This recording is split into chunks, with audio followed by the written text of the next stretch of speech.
પૂર્વ પ્રમુખ પિનલબેન, જયંતિભાઈ, મિલનભાઈ, મયુરભાઈ, રાજુભાઈ, મારી સાથે આવેલા ગુજરાત મારી સમાજના પ્રમુખ ભાવિકભાઈ રામી,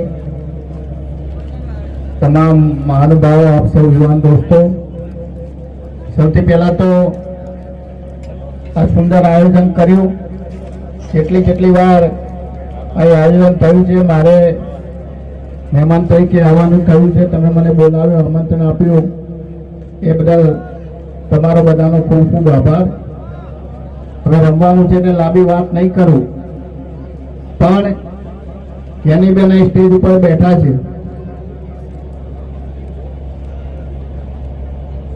પાટણની અંદર હું 2 વાર ધારાસભ્ય તરીકે ચૂંટાયો છું. તમે પણ બધાએ પાટણ આવીને મહેનત કરેલી છે. આપણે જાણીએ છીએ કે પાટણની અંદર 30 થી 35 હજાર પાટીદાર સમાજના મત છે અને એની સામે 70,000 વોટ એ ઠાકોર સમાજના છે.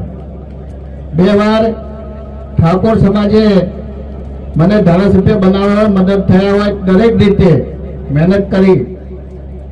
તો આ વખતે આપણી પાટીદાર સમાજની પણ ફરજ બને છે. તમે બધા યુવાનો છો, જ્ઞાનીબેન વિશે મારે તમને કંઈ કહેવાનું ના હોય. બંને છોડગામ સમાજે બંને પાટણ અને બનાસકાંઠા બંને સીટો સાથે સંકળાયેલો છે. 9 ગામ એ પાટણ લોકસભામાં આવે છે, બાકીના બનાસકાંઠાની લોકસભામાં આવે છે. એટલે તમને બધાને વિનંતી કે ભારતીય સંસ્કૃતિની અંદર આપણે કંઈક લીધું હોય ઋણ તો એ ચૂકવવું પડે છે. અને પાટીદાર સમાજ એ હંમેશા પાણીદાર સમાજ છે, એ કોઈનું ઉછીનું રાખતો નથી. એટલે તમને બધાને વિનંતી કે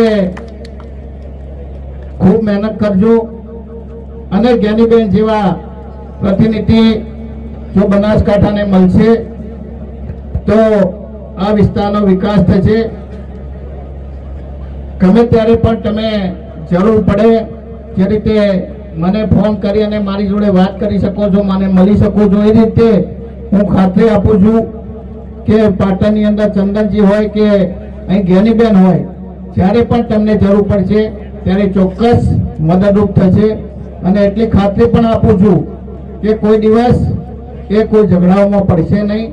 સમાજને તોડવાની, સમાજોને ઝઘડાવવાની જે રીતે ભારતીય જનતા પાર્ટી કામ કરી રહી છે એ રીતે કરશે નહીં. અને આપણા ઉપર જે અત્યાચાર થયો હતો, ઘરની અંદર જે બનાવો બનાવતા તમે સારી રીતે જાણો છો, એનું વળતર ચૂકવવાનો આ વારો આવ્યો છે. તો તમે બધા યુવાનો છો અને સ્વામી વિવેકાનંદે કહ્યું છે કે પરિવર્તન લાવવું હોય તો માત્ર યુવાનો જ લાવી શકે છે. એટલે તમને બધાને વિનંતી કે ખૂબ મહેનત કરજો અને જ્ઞાનીબેન અને ચંદનજીને જીતાવવા માટે પ્રયાસ કરજો. આજે જે ક્રિકેટ ટુર્નામેન્ટનું આયોજન કર્યું છે એની અંદર પણ સારી રીતે કોઈ પણ પ્રકારના વાદ વિવાદ વિના આ ટુર્નામેન્ટ પૂરી થાય એની પણ કાળજી રાખજો. જે પણ દાતાઓએ દાન આપ્યું છે એમને પણ શુભેચ્છા પાઠવું.